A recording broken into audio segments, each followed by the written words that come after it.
After school was let out in the early afternoon, I waited with all the other first graders by the school gate. One by one, they were greeted and led away by their anxiously hovering mothers. Eventually, I was the only one left. Nobody had come for me.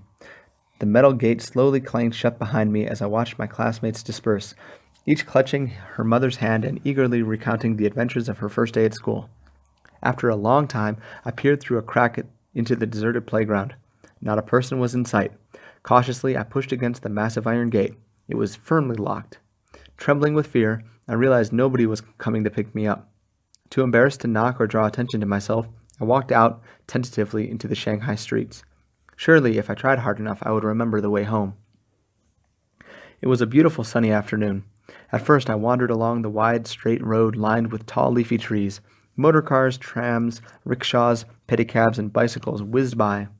I kept walking, but dared not cross the road, glancing briefly at the open-fronted stores overhung with colorful, upright, bilingual signboards. I turned a corner, and now the pavement seethed with people and noise and commotion. Laborers shouldering heavy loads on bamboo poles, hawkers selling toys, crickets in cages, fans, cold tea, candies, meat-filled buns, spring rolls, tea eggs, and fermented bean curds. Stalls and booths offering services such as haircuts, shaves, dental care, letter writing, extraction of earwax, beggars banging tin cups and chanting for a handout.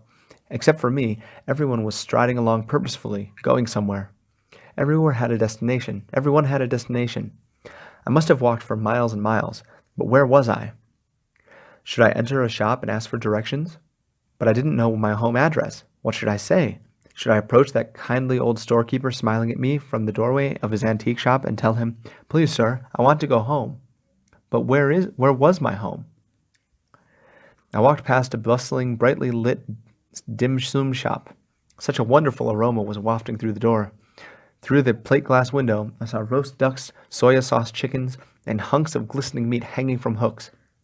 There was a young chef wielding his cleaver and deftly chopping a duck into bite-sized pieces on a wooden block.